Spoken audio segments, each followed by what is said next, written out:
آبادی مکہ مکرمہ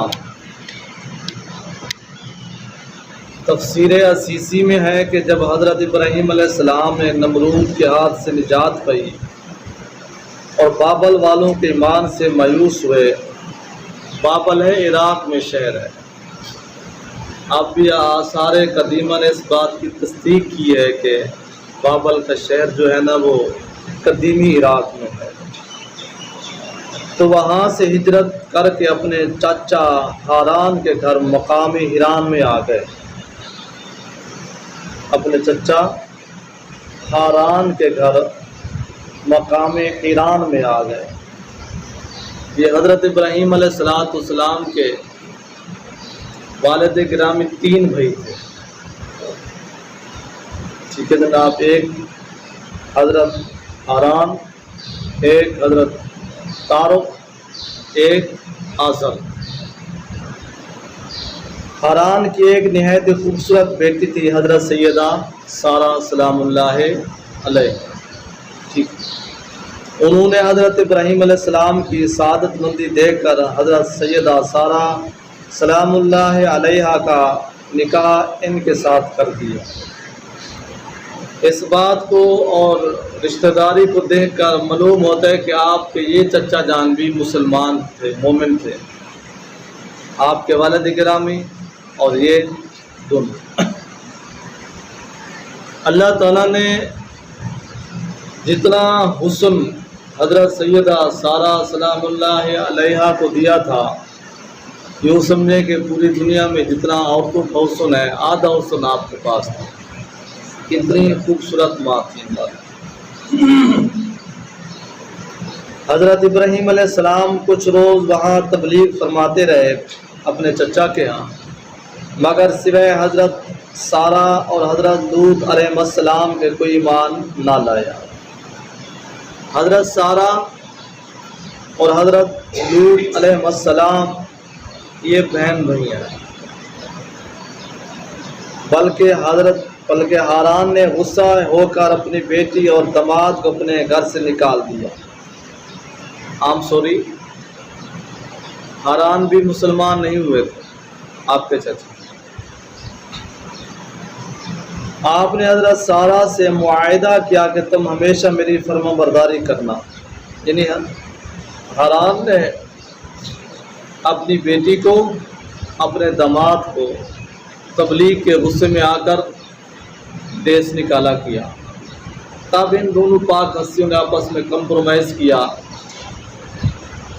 بلکہ آپ نے عہد لیا اپنی اہلیہ محترمہ سے کہ آپ نے میری ہر جگہ فرما برداری ہی کرنی ہے، کیونکہ یہ وہ وقت اور زمانہ تھا پوری قرۂ عرص میں یہ 3 ہستیوں کے علاوہ کوئی مسلمان نہیں تھا، حضرت سیدہ سارہ، حضرت لوط، حضرت ابراہیم علیہ السلام، اور میں تمہاری بات مانوں گا، تم میری یعنی فرما برداری کرنا۔ یہ نقطہ ذہن میں رکھیے گا، آپ نے معاہدہ کیا کہ تم میری فرما برداری کرنا، میں تمہاری، پھر آگے آپ کو یہ نقطہ ذہن میں رہے گا تو پھر بیت اللہ شریف کے سبب آبادی کا آپ کو آسانی سے معلوم ہو جائے گا۔ اور یہ تینوں حضرات ایران سے مصر روانہ ہو گئے، بابل سے مقام ہاران میں آئے، وہاں سے پھر ہاران سے مصر روانہ ہو گئے۔ مصر کا بادشاہ بڑا ظالم اور سرکش تھا، جب کسی خوبصورت عورت کو دیکھتا تو اس کے شوہر کو قتل کرا کر عورت پر قبضہ کر لیتا تھا۔ جب یہ چھوٹا سا قافلہ مصر پہنچا تو شاہی پولیس نے بادشاہ کو خبر دی کہ مصر میں بے مثل حسینہ، عرض کی نا کہ پورا حسن کا آدھا حصہ اماں پاک عطا کیا گیا، ایک بہت بڑی حسینہ جمیلہ عورت ہے۔ یہ خیال رہے کہ مردوں میں حضرت یوسف علیہ السلام اور عورتوں میں حضرت سارہ علیہ السلام بے مثل حسین ہوئے، جس طرح حضرت یوسف علیہ السلام کا ثانی کوئی نہیں تھا حسن میں، اس طرح سیدہ سارہ علیہ السلام کا ثانی عورتوں میں کوئی نہیں تھا، بلکہ حضرت یوسف علیہ السلام کا حسن حضرت سارہ علیہ السلام کی میراث تھا، کیونکہ آپ حضرت یوسف علیہ السلام کی پردادی لگتی ہے نا۔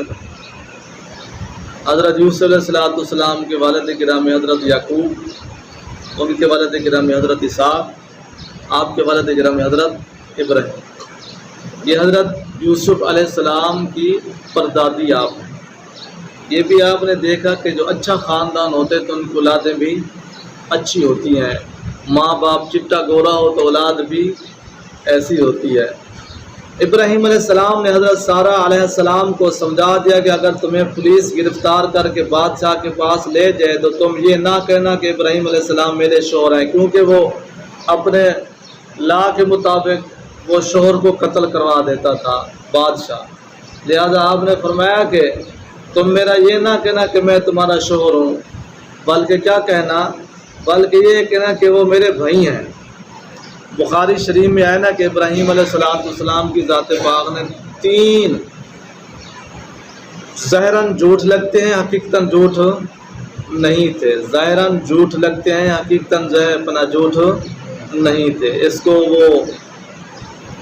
کا نام دوسرا کہتے ہیں، مطلب ہے جی۔ تو وہ میں عرض کر رہوں گا کہ وہ کس طرح آپ کے جھوٹ نہیں ہوئے، کیونکہ میں تمہارا دینی بھائی ہوں۔ آپ نے فرمایا نا کہ تم کہنا کہ وہ ہمارا بھائی ہے، تو آپ نے تو سچ فرمایا، انما المؤمنون اخوہ، مسلمان آپس میں بھائی ہیں۔ حق تعالیٰ تمہیں اس ظالم سے محفوظ رکھے گا۔ یہ گفتگو وہی آئی تھی کہ ان دونوں کو پولیس نے گھیرے میں لے لیا۔ حضرت سارہ علیہ السلام کو بادشاہ کے پاس لے گئے۔ ابراہیم علیہ السلام نے یہ حالت دیکھ کر نماز شروع کر دی اور دعا میں مشغول ہو گئے۔ بادشاہ حضرت سارہ کو علیہ السلام کو دیکھتے ہی ان پر عاشق ہو گیا، چاہا کہ کچھ بے ادبی کرے۔ بے ادبی سے مراد اپنے غلط ارادے سے اس نے ہاتھ بڑھایا۔ حضرت سیدہ سارہ علیہ السلام نے فرمایا کہ مجھے اتنی مہلت دے دے کہ میں غسل کر کے کچھ عبادت کر لوں۔ ظالم نے فوراً غسل کا انتظام کر دیا۔ آپ نے وضو کر کے نماز کی نیت باندھی اور بارگاہ قاضی الحاجات دعا میں مشغول ہو گئے۔ جب ظالم نے دیکھا کہ دیر لگی، وہ آپ کے حجرے میں داخل ہوا اور چاہا کہ عین نماز کی حالت میں آپ پر دست درازی کرے، یعنی غلط ارادے سے۔ اچانک اس کے دونوں ہاتھ خشک ہو گئے۔ نبی کی گھر والی ہوتے، خدا اس کی حفاظت نہ کرے۔ پھر جد الانبیاء کی وہ ماں جس کی پشت سے ہزاروں کی تعداد میں انبیاء والمرسلین تشریف لانے تھے، اور بیش ہوش ہو کر گر پڑا، سانس پھول گیا، منہ سے جھاگ ڈالنے لگا۔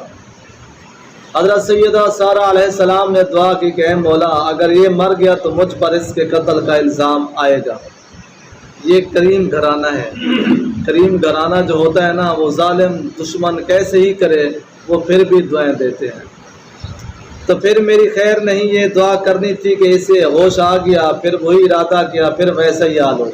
مطلب ٹھیک ہوا، ٹھیک ہونے کے بعد پھر اس نے نیت پلید کا زہر کی، پھر وہ ہاتھ اس کے خشک ہو گیا اور اس کو دورہ پڑ گیا۔ غرضے کے 3 بار یہ معاملہ پیش آیا۔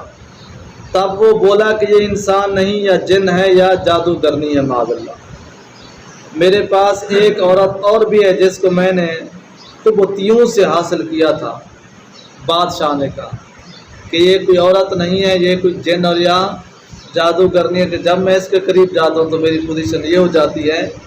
ایک یہ ہے، ایک میرے پاس اور بھی ہے، قطبیوں جو مصر کے رہنے والے، وہاں ان سے میں نے حاصل کیا، اس کی بھی پوزیشن یہی ہے کہ جب بھی میں اس کے قریب غلط ارادے سے جاتا ہوں تو میری پوزیشن یہ ہو جاتی ہے۔ میں اس پر بھی قابو نہ پا سکا۔ وہ کون تھیں؟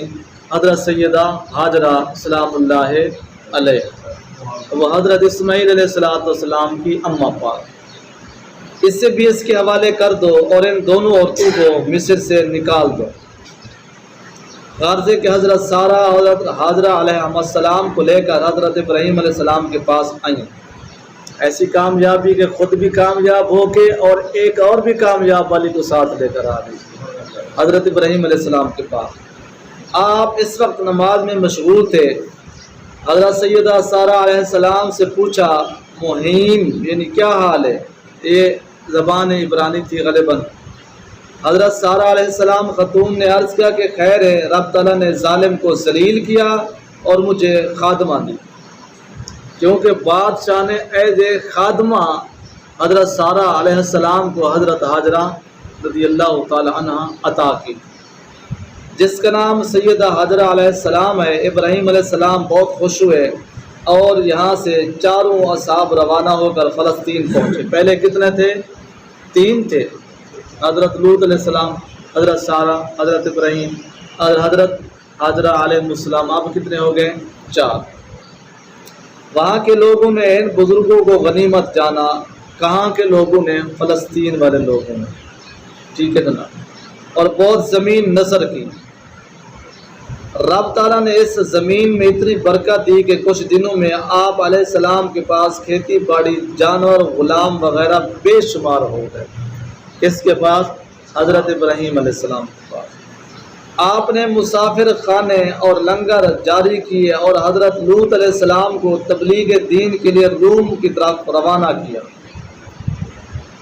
ایک دن حضرت سارہ علیہ السلام عرض کرنے لگی کہ ہمارے گھر میں اللہ تعالیٰ کا دیا ہوا بہت کچھ ہے مگر فرزند نہیں۔ ابھی تک یعنی آپ کی اولاد مبارک نہیں تھی، ابھی تک نکاح میں حضرت سارہ علیہ السلام تھی، حضرت ہاجرہ علیہ السلام نہیں تھی۔ آپ اس وقت تک خادمہ تھی، یعنی حضرت سارہ علیہ السلام تھی۔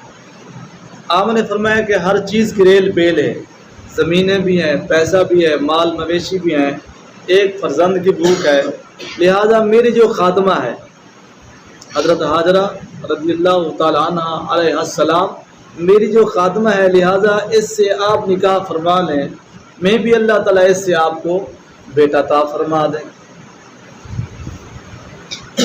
تم حضرت سیدہ ہاجرہ علیہ السلام سے نکاح کر لو، شاید ان سے ہی کوئی بچہ پیدا ہو۔ آپ نے نکاح کر لیا۔ حضرت ہاجرہ علیہ السلام کے شکم پاک سے حضرت اسماعیل علیہ السلام پیدا ہوئے۔ حضرت سارہ علیہ السلام نہایت ہی محبت سے انہیں پالتی تھی۔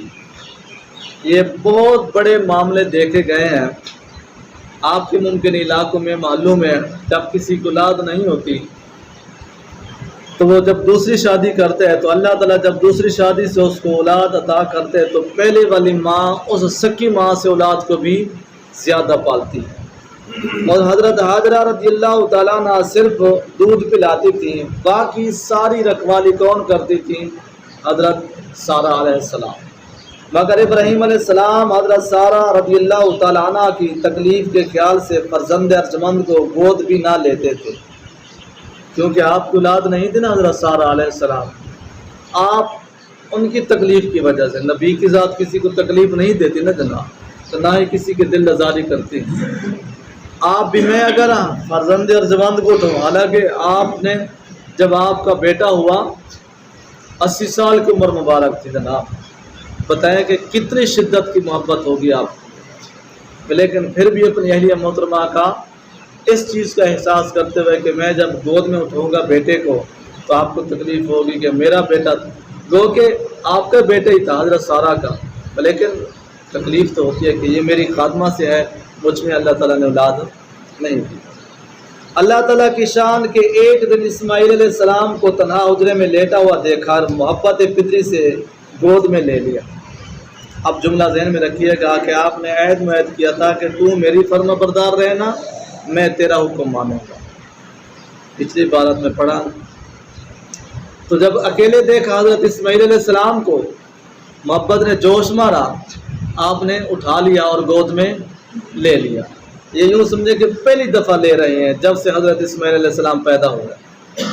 ان کے رخسار پاک اور پیشانی پاک کو پوسا دے رہے تھے کہ حضرت سارہ رضی اللہ تعالی عنہ آ گئے، اور ان پر غیرت نے اتنا غلبہ کیا کہ فرمایا اسی وقت اس کو اور اس کی ماں کو میرے گھر سے نکال کے بے آب و دانہ جنگل میں چھوڑ آؤ۔ حضرت کس نے کہا؟ سارہ سلام اللہ علیہ نے، کہ ابھی اس اپنے فرزند ارجمند کو اور ان کی اماں کو ایسی جگہ چھوڑ کر آؤ، نہ انسان کی ذات ہو نہ کوئی آبادی ہو۔ وہ پیچھے آد کر چکے تھے۔ عبارت ابھی ہم نے پڑھی نا کہ آپ نے فرمایا میں تیری بات مانوں گا تو میری فرما برداری کرنا، عہد معاہد کے تحت پھر حضرت ابراہیم علیہ السلام آپ کی بات ٹال نہیں سکتے تھے. یہ بھی ایک راز تھے در حقیقت خانہ کعبہ شریف کی آبادی کا سبب بننا. اچھا جنگل میں چھوڑو، آپ نے بہت کچھ سمجھایا مگر کچھ پیش نہ گئی. ادھر تو آپ ایران والے معاہدے کے پابند تھے کہ تم میری بات ماننا میں تمہاری. ادھر بھائی کہ سارا سلام اللہ علیہ کی ہر بات مانو. مالک نے بھی فرما دیا کہ یہ جو ہماری بندی ہے اس نے بھی تو اپنے سکے ماں باپ کو چھوڑا ہوا ہے نا، میرے دین کی خاطر چھوڑا ہے نا جناب. تو اس میں ایک راز ہے. پیارے خلیل اپنی اہلیہ محترمہ کی زوجہ پاک کی بات مانیں، اس میں ایک راز ہے. وہ جو کہہ رہی ہیں ٹھیک کہہ رہی ہیں، اس میں بھی ہماری مرضی اور منشا ہے.